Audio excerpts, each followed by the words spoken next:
Sir, तुम्ही म्हणता की भारत जोडा, भारत जोडा, परंतु तुमचे सगळे विरोधक असे म्हणतात की भारत तुटलाच नाही, जोडण्याचा कुठं प्रश्न आहे? तर भारत नेमका कुठं तुटलेला आहे असं वाटतं तुम्हाला? हाँ, समझ गए, मराठी समझता हूं मैं। तो आपने कहा कि अम, भारत जोड़ों की क्या जरूरत अगर भारत टूटा ही नहीं। देखिए, भारत में पिछले 8 साल से अ, डर का माहौल, नफरत और हिंसा फैलाई जा रही है। शायद बीजेपी के नेता हिंदुस्तान के किसान से बात नहीं करते हैं, हिंदुस्तान के युवाओं से बात नहीं करते हैं, क्योंकि अगर वो उनसे बात करते तो उनको पता लगता कि हिंदुस्तान के किसान को, हिंदुस्तान के युवा को सामने का रास्ता नहीं दिख रहा है। बेरोजगारी फैल रही है, महंगाई फैल रही है, किसान को सही दाम नहीं मिलता है। ठीक है, तो इस माहौल के खिलाफ खड़े होने के लिए हमने भारत जोड़ो यात्रा शुरू की है, और ये कन्याकुमारी से श्रीनगर तक जाएगी। और अगर लोगों को नहीं लगता कि इस यात्रा की जरूरत है, तो फिर लाखों लोग बाहर नहीं निकलते। Thank you. राजेश चरापे साकल।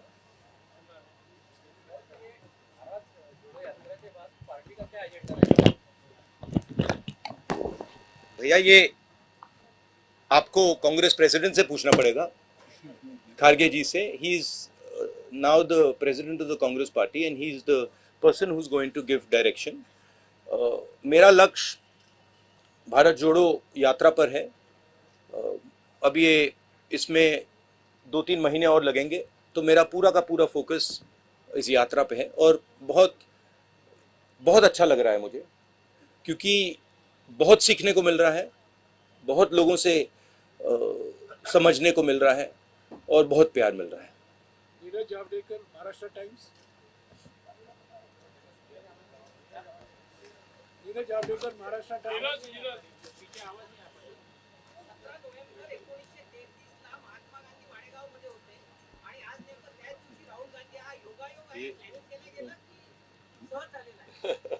फिर से बोलिए जरा, ट्राई करता हूँ। नहीं नहीं, मराठी में।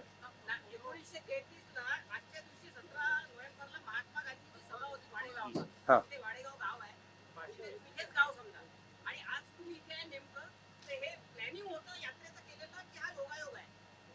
नहीं, ट्रांसलेट कीजिए कि ये जब यहाँ आए, गांधी जी भी आए थे, हम भी आए, क्या प्लान करके आए हैं या ऐसे ही हुआ है? नहीं, कोई प्लानिंग। 1933 में हाँ।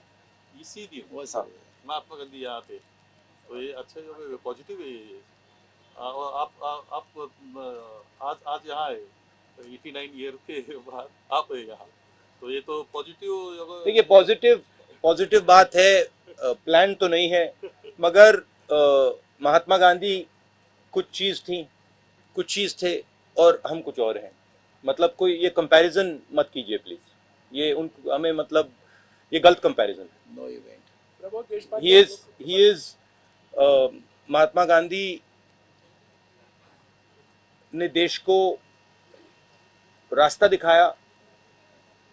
महात्मा गांधी ने अपनी पूरी जिंदगी देश के लिए लड़ने में लगा दी, तो कोई कंपैरिजन नहीं। प्रबोध देशपांडे, लोकमत समाचार। लोकसत्ता सॉरी। नमस्कार राहुलजी. माझा प्रश्न असा होता की केंद्र सरकारमध्ये भाजपा जो सत्ताधारी पक्ष आहे त्याच्यावर अंकुश ठेवण्यात प्रमुख विरोधी पक्ष म्हणून काँग्रेस कुठेतरी कमी पडताना दिसतो.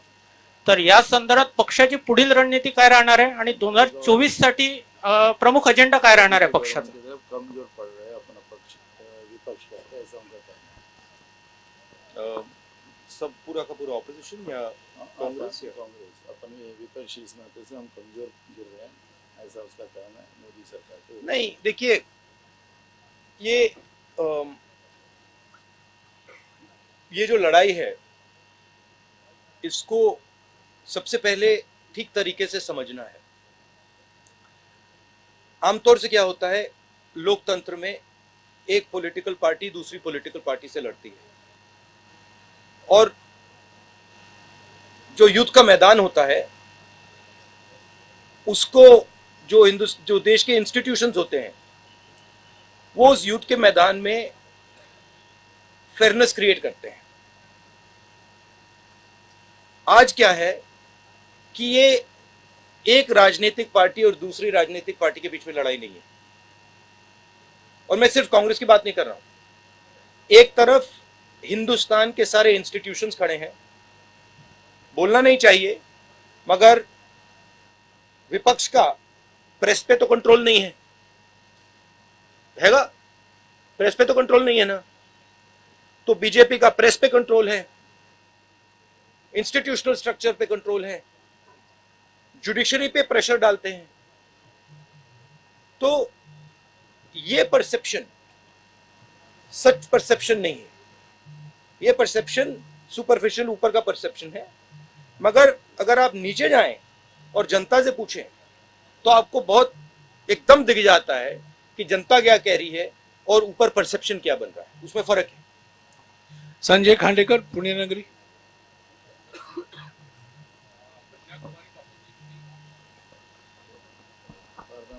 कन्याकुमारीपासून तुम्ही जी पदयात्रा सुरू केलेली आहे भारत जोडोची, सॉरी, एक मैं थोड़ा इसमें और कहना चाहता हूं। देखिए, हमने ये सब एवेन्यूज ट्राई की, प्रेस की एवेन्यू ट्राई की, हमने पार्लियामेंट में अपनी बात रखने की कोशिश की। सिर्फ मैंने नहीं, सिर्फ कांग्रेस पार्टी ने नहीं, विपक्ष की सब पार्टियों ने। ठीक है, जब हम वहां कुछ बोलने की कोशिश करते हैं, चाहे वो नोटबंदी की बात हो, चाहे वो जीएसटी की बात हो, चाहे वो चाइना की बात हो, वो माइक ऑफ हो जाता है। तो यात्रा हमने इसलिए चालू की है कि हमारा और विपक्ष को कोई और रास्ता ही नहीं बचा है। राहुलजी, कन्याकुमारीपासून तर आता मध्य महाराष्ट्रापर्यंत तुमची भारत जोडो यात्रा सुरू आहे। या दरम्यान सर्वात मोठी समस्या देशात काय आढळली तुम्हाला तुमच्या पाहणीत? सबसे बड़ी प्रॉब्लम क्या इस देश में अभी तुमको जो भी प्रॉब्लम्स आए वो क्या है? सबसे बड़ा प्रॉब्लम क्या है? सबसे बड़े मुझे दो प्रॉब्लम्स दिख रहे हैं। एक प्रॉब्लम है कि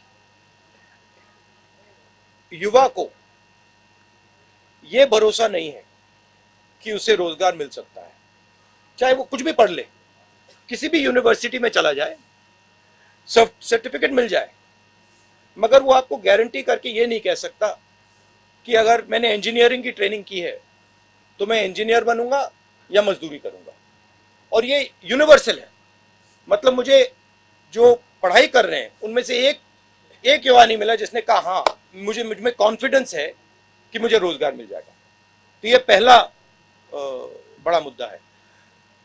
उसको अगर आप थोड़ी गहराई से देखें तो उस युवा के माता पिता ने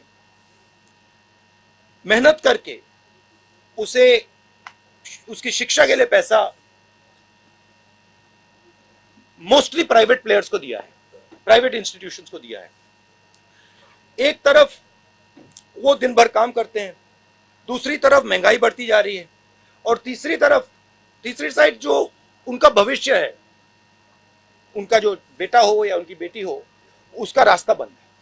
तो पहला प्रॉब्लम ये है। दूसरा प्रॉब्लम किसानों का प्रॉब्लम है, जो देश को भोजन देता है, जो प्रोडक्टिव एलिमेंट है हिंदुस्तान, उसको कोई सपोर्ट नहीं, उसको कोई मदद नहीं है, उसको सही दाम नहीं मिलता। वो बीमा भरता है, उसको जब आंधी आती है, तूफान आता है, उसको मतलब पैसा नहीं मिलता, कर्जा माफ उसका कभी नहीं होता।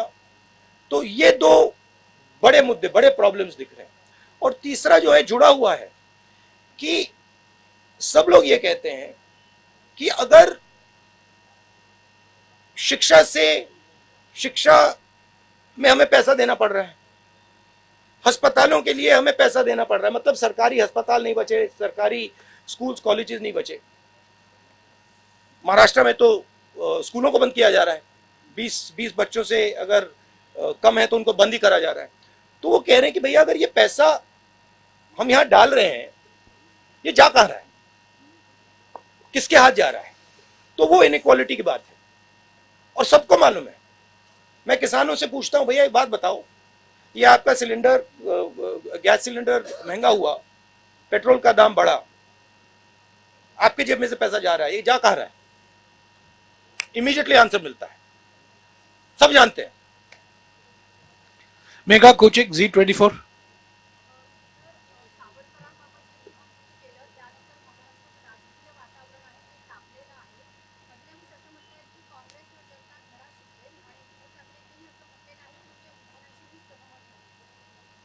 सावरकर के बारे में बोला ना, उद्धव ठाकरे बोलते नहीं सहमत नहीं, और फडणवीस सोचता है कि हम ही लोग जगह दिखाएंगे। ये देखिए, ये मेरे लिए सबसे जरूरी डॉक्यूमेंट है।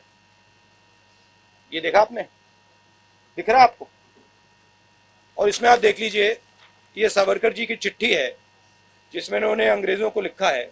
और मैं पूरी चिट्ठी आपको पढ़नी होगी, देख लीजिए, मैंने हाईलाइट भी कर रखी है, मगर मैं सिर्फ आखिरी लाइन पढ़ना चाहता हूं। अंग्रेजी में लिखी है तो मैं अंग्रेजी में बोल देता हूं। I beg to remain sir your most obedient servant V.D. Savarkar. Hindi में ट्रांसलेशन कर देता हूं, सर मैं आपका नौकर रहना चाहता हूं। ये मैंने नहीं लिखा, ये सावरकर जी ने लिखा है। तो इसको आप पढ़ लीजिए, देख लीजिए। अगर फडणवीस जी देखना चाहते हैं इसको, वो भी देख लें। तो मैं तो इसमें बहुत क्लियर हूं, सावरकर जी ने अंग्रेजों की मदद की थी। रश्मि पुराणिक, साम टीवी.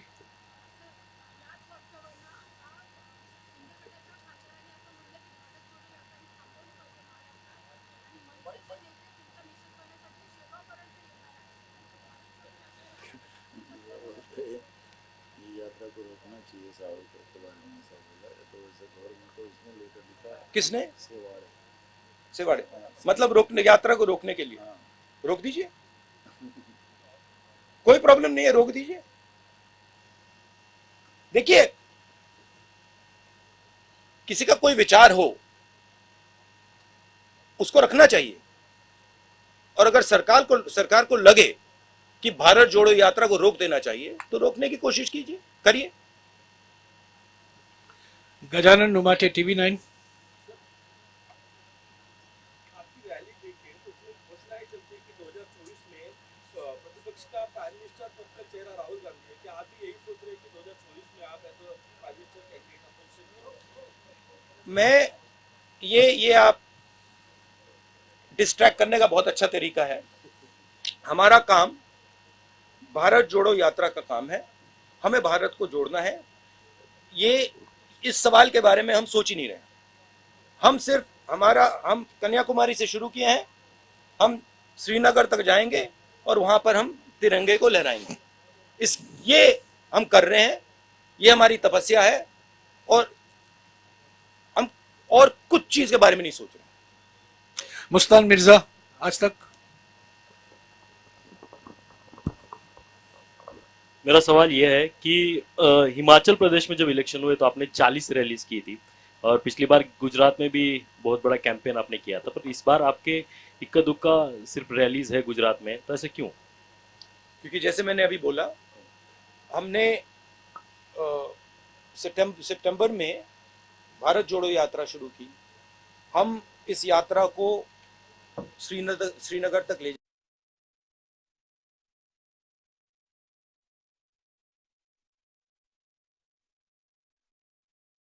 पूरा करना चाहते हैं। जरूर अगर कांग्रेस प्रेसिडेंट हमें कहेंगे कि हमें गुजरात जाना है, हिमाचल जाना है, तो हम जाएंगे। अभिजीत करंडे, ABP भाजपा.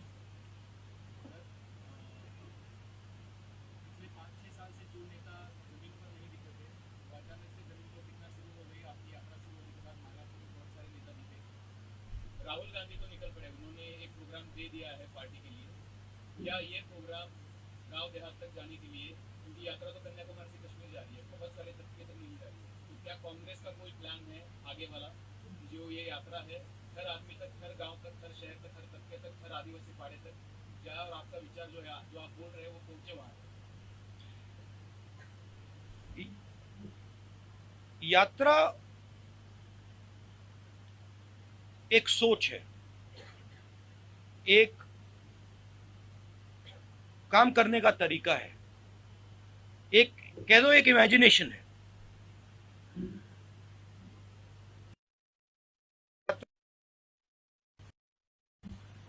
तो मुझे और हम सबको लगा था कि जो बीजेपी की अप्रोच है, नफरत से भरी, डरी हुई, हिंसा फैलाने वाली अप्रोच, उन्होंने हिंदुस्तान को एक इमेजिनेशन दिया है कि देखो ये रास्ता है, देश में नफरत फैलाओ, लोगों को डराओ, गरीबों को कुचलो। उन्होंने ये रास्ता दिया है। यात्रा की कोशिश है और ये यात्रा इसमें सफल हो गई है। यात्रा की कोशिश है कि देश को बताना कि देखिए सिर्फ ये तरीका नहीं है, एक और तरीका है। जयराम रमेश जी ने कहा कि हमने प्रेस से 6-7 बार बात की है। आपने अभी कहा कि बीजेपी के किसी नेता ने कहा कि यात्रा को रोक देना चाहिए। मैंने ये यहां तो नहीं कहा ना कि वो बिल्कुल गलत बोल रहा है, उसको चुप कीजिए, उसको मारिए, उसने कैसे बोला, नहीं। मैं कह रहा हूं देखिए उसकी राय है, अगर वो सोचता है उसको रखे, और अगर सरकार सोचती है कि इस यात्रा से देश को नुकसान हो रहा है तो रोक दो, कोई प्रॉब्लम नहीं है। ये काम करने का एक बिल्कुल अलग तरीका है, प्यार का तरीका, भाईचारे का तरीका, रिस्पेक्ट का तरीका। तो ये दो हमने विजन दिखाए हैं।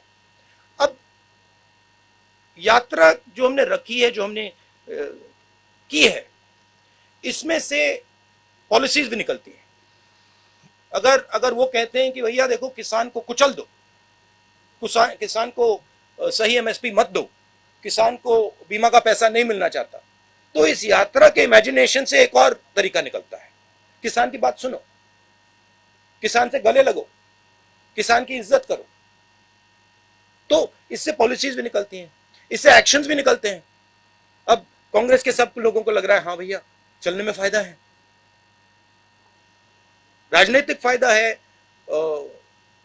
लोगों से बातचीत होती है, सीखने को मिलता है, प्यार मिलता है, वजन भी कम हो जाता है। तो अलग अलग फायदे हैं, अलग अलग जो भी चाहता है वो फायदा ले सकता है। मगर मेन मैं बात ये कहना चाहता हूं, ये दो अलग इमेजिनेशन हैं। एक मैंने यहां पे आपको सावरकर जी की चिट्ठी दिखाई, एक वो इमेजिनेशन है, और एक आपने पहले गांधी जी की बात की, वो दूसरा इमेजिनेशन है।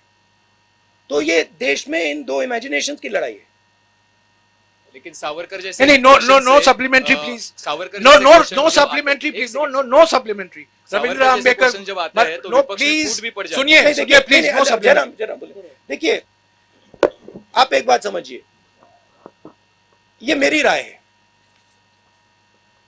ये मेरी राय है कि जब सावरकर जी ने ये चिट्ठी साइन की, गांधी जी, नेहरू जी, पटेल जी, ये सब सालों जेल में रहे, कोई चिट्ठी साइन नहीं की। मेरी थिंकिंग है कि जब सावरकर जी ने इस कागज पे साइन किया, उसका कारण क्या था? उसका कारण डर था। अगर वो डरते नहीं, वो इसको कभी नहीं साइन करते। और इस सिग्नेचर में धोखा था। जब उन्होंने ये साइन किया, वो हिंदुस्तान के जो सब नेता थे, महात्मा गांधी, सरदार पटेल, उन सबको उन्होंने धोखा किया, और उन्होंने उनको कहा कि देखो तुम गलत कर रहे हो, तुम्हें भी साइन कर देना चाहिए। तो ये दो विचारधाराएं हैं। हमारी पार्टी में हम डिस्कशन करने के लिए तैयार हैं। अगर कोई सोचे कि नहीं भैया यात्रा को ऐसे चलाना चाहिए, हम प्यार से सुनते हैं, हम डिक्टेटर नहीं है यहां पे। मैं फिर से आपसे गुजारिश करूंगा, सप्लीमेंट्री मत पूछिए, क्योंकि और लोगों का टाइम घटेगा। Marathi news digital news channel, Ravindra Ambedkar ji. आप जिस विचारधारा का विरोध करते हैं, चुनाव आते ही आपके सारे विधायक उस विचारधारा की पार्टी में ज्वाइन हो जाते हैं। क्या आपकी इस भारत जोड़ो से इस समस्या का हल निकलेगा? और दूसरा है भारत जोड़ो में नहीं, क्या एक सवाल रविंद्र प्लीज, एक सवाल आपने पूछ बनेगा, लिया, नया यूपीए उसका जवाब देने दीजिए। एक सवाल अभी मेरे साथ एक शिवसेना के एमएलए चल रहे थे, वो कह रहे थे 50 करोड़ रुपए उनको ऑफर किया था, वो नहीं गए, बहुत सारे और गए। तो देखिए एक प्रकार से ऑपोजिशन की सफाई भी हो रही है। जो भी करप्ट लोग हैं, जो 10 करोड़ के लिए, 15 करोड़ के लिए, 50 करोड़ के लिए बिक जाते हैं, वो बीजेपी में जा रहे हैं। अच्छी बात है। हिंदुस्तान में साफ सुथरे लोगों की कमी तो नहीं है, हमारे साथ आ जाएंगे। हमारे पास 12-13 मिनट का समय बाकी है। अब मैं हिंदी और अंग्रेजी मीडिया से सवाल लूंगा। अखिलेश मिश्रा, नवभारत हैं क्या? पूछिए ना, आगे आगे पूछिए। जब तक आगे आएंगे मैं अगले सवाल से पूछूंगा। संतोष गवाई, दैनिक भास्कर, उनको माइक दीजिएगा, जल्दी जल्दी जल्दी। ये मैं आपको गिफ्ट दे देता हूं और आप सबको कॉपी चाहिए तो सबको दिलवा देता हूं। संतोष गवाई, दैनिक भास्कर, प्लीज। आपण एक ये मोहन भगवत जी को भी भिजवा दीजिए। माइक नहीं है क्या? आपण जिथे थांबलो तो आहोत, जल्दी दीजिए। हाँ, दैनिक भास्कर, हाँ? पूछिए, दैनिक भास्कर। सही बात है ना, देखिए सच्चाई है। राहुल जी सवाल लिखिए। राहुल जी, आपण जिथे थांबलो एक minute, I am coming back to you, I am coming या बैक। विदर्भामध्ये शेतकऱ्यांच्या आत्महत्या प्रचंड होतात. हे 6 जिल्हे शेतकऱ्यांच्या आत्महत्येसाठी हे होते. आता पूर्ण देशभर शेतकऱ्यांच्या आत्महत्या होतात. तर त्यासाठी आपल्याकडे काही आपल्या डोक्यात काही प्लॅन आहे का शेतकरी आत्महत्या थांबवण्यासाठी? मैंने हिंदी अखबार से सवाल पूछा इस उम्मीद के साथ कि आप हिंदी में पूछेंगे और आप मराठी में पूछिए। ठीक, कोई बात नहीं, मराठी अखबारों के लोग हिंदी में पूछते हैं। ठीक है, पटोले जी अनुवाद कर। आपने विदर्भा बोला तो मैं विदर्भ के बारे में थोड़ा सा बोलना चाहता हूं। जब हम विदर्भ के बाउंड्री पे थे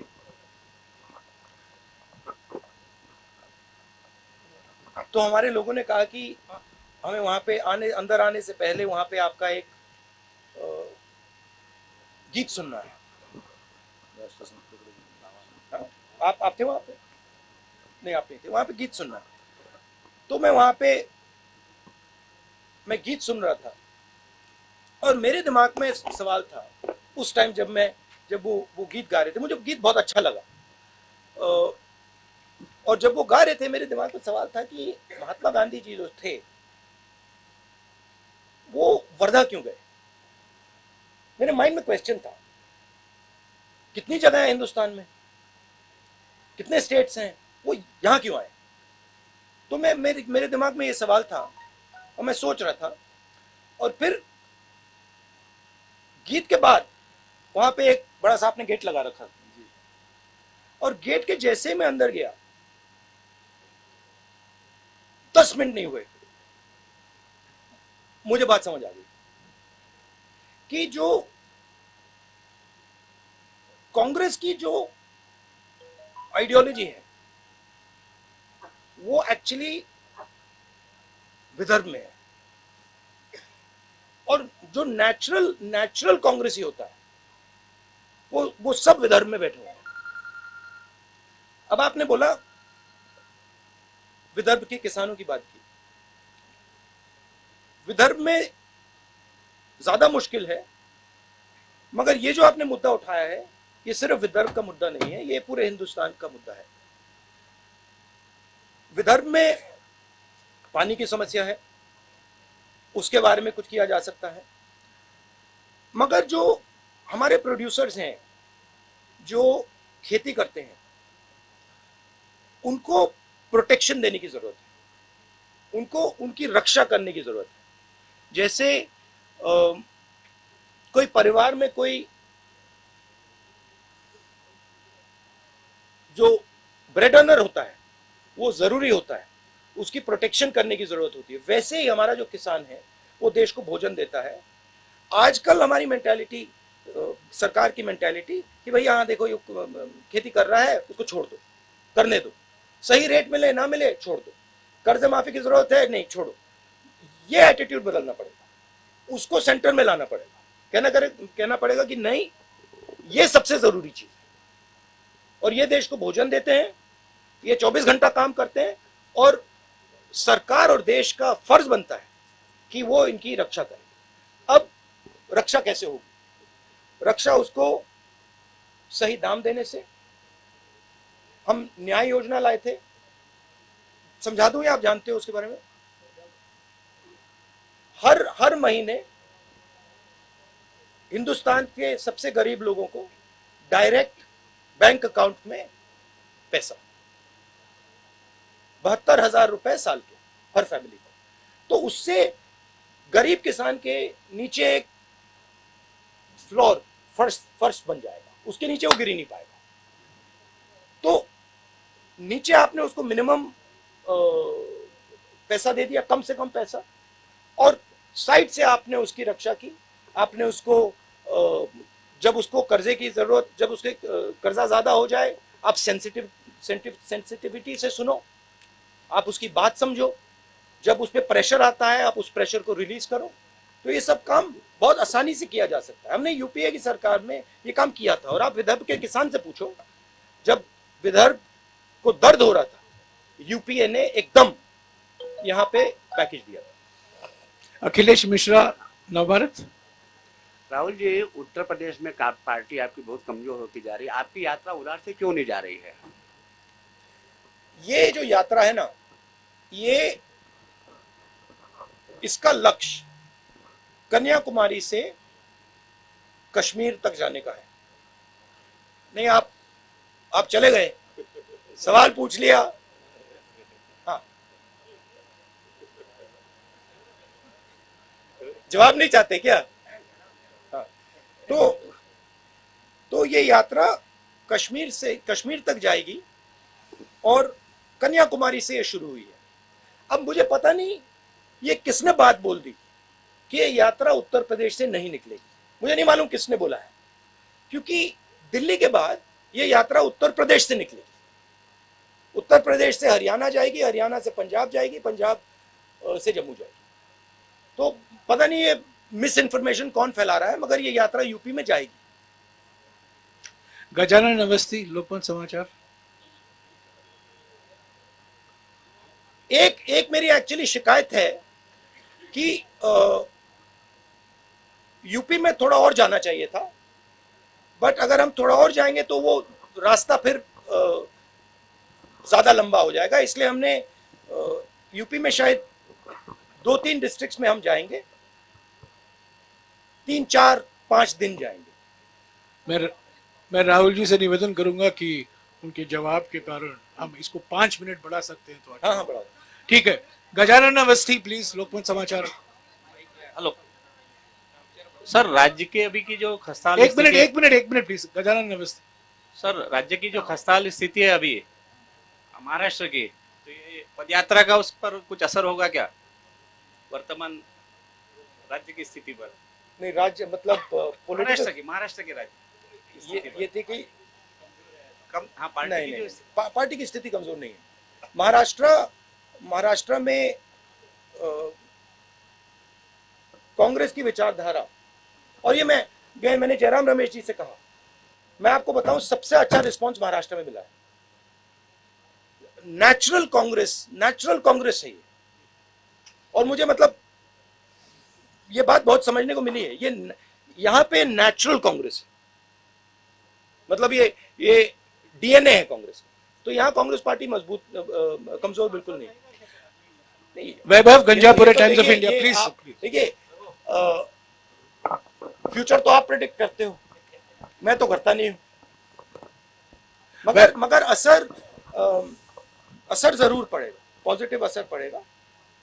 वैभव गंजापुरे। राहुल जी, जब आपका यात्रा खत्म होगा कश्मीर में, तो आप क्या बदलाव देखते हैं भारत में, और कांग्रेस पार्टी को कैसा? एक सवाल अंग्रेजी मीडिया भी हिंदी में पूछ रही है। अच्छा, ठीक। Okay, how it will benefit Congress when you and your यात्रा इन Srinagar? Look, I am not a soothsayer. I cannot predict the future. But you must have thought something. You asked a question. Let me answer the question. My job is to do what I see as my duty, and I felt that my duty, in a time when India is internally fractured, in pain, where violence is being spread across the country, where hatred is being spread across the country, I felt it is my duty to show that there is another way possible. That there is a way possible where you are affectionate and loving to people, where you can disagree with them, where you can say, I actually don't like your views, but I can still go to you and say, I don't like your views, but I'm ready to listen to your views, and I'm not going to beat you because I'm more powerful. I'm not going to thrash you because I'm more powerful. So I thought it was my duty as an Indian citizen to place that on the table. And that is the idea of the Bharat Jodo Yatra. Now, please don't misunderstand. It is not only my duty, and it is not only I who is thinking this. Large number of Congress people feel the same thing. And millions of people, farmers, youngsters, men, women, feel the same thing. So I think it's a very powerful thing, the Yatra. And I think if people think about it with a little bit of depth, they will realize that the principles that we are putting across here are not just political principles. They are principles that you can use in your life. They are principles that you can use with your brother, with your sister, with people you are working with. A little respect will not weaken India. It will only strengthen India. A little bit of affection, a little bit of love will only strengthen India. So that's the idea. Now what happens after the Yatra? Let's see. अभिनय देशपांडे, हिंदू देशपांडे हैं? अभिनय देशपांडे नहीं आया. I don't understand why people feel that hatred makes a country strong. I don't understand it. Right? I don't understand why people feel that being abusive, being nasty, being cruel makes a country strong. I think it makes a country weak. I think it is cowardice. And I think that's not what India is. I think India has shown the whole world. I remember I asked Nelson Mandela after he came out of jail 26 years. Right? I asked him, Mr. Mandela, you were in jail for so long, what gave you hope? He said, India's freedom struggle gave me hope. I said, what do you mean by that? He said, well, what Mahatma Gandhi taught. The fact that you should be compassionate even to your opponent. You should respect even your opponent. These are Indian values. They are the most powerful values. And in the world that we are facing today, with the United States and China and war here and there, this is the most powerful thing that we have. Why are we throwing it away?